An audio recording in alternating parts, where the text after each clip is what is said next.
बोला, काय आंदोलन होतं आज?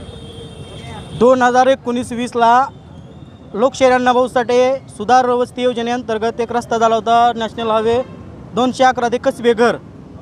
पण हा कागदावरच आहे.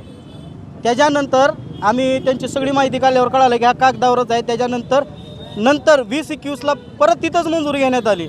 फक्त एवढं केलं की 211 नॅशनल हायवे टू भालेराव घर केले. कसबेमध्ये ठेवला होता की पलकाला घर घेतलं आहे आणि दोन्ही कामाचं देय उचललेलं आहे. बिल दोन्ही कामाचं उचललेलं आहे. ह्याच्यामुळं आम्ही कलेक्टर ऑफिसला येऊन त्यांना पाठीमागं वारंवार कटाळा आला अक्षरशः. त्या मॅडमला पण सांगून आणि कलेक्टर साहेबाला पण सांगून कलेक्टर ऑफिसचे जेवढे काही त्यांना लेटर निघालेत त्या सर्व लेटरला नगरपालिका CO मॅडमनी कचऱ्याची टोपली दाखवलेली आहे. आमचा अर्ज असताना सुद्धा चौकशी करा म्हणून, तरी सुद्धा नंतरच्या कामाचं बिल त्यांनी दिलेलं आहे. ह्याच्यामुळं कंटाळून हा पोतराज मोर्चा काढण्यात आलेला आहे.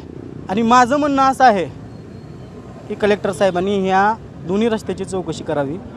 जे काही ह्याच्यामध्ये दोषी आहेत, कंट्रक्शन असतील, अधिकारी असतील, आजी ह्यांच्यावर भ्रष्टाचार व अट्रॉसिटी अंतर्गत गुन्हा नोंद करावा, एवढीच मागणी आहे. आणि याच्यानंतर ह्यांनी जर केलं नाही 20-25 दिवसात, ह्याच्यापेक्षा अति उग्र आंदोलन करण्यात येईल.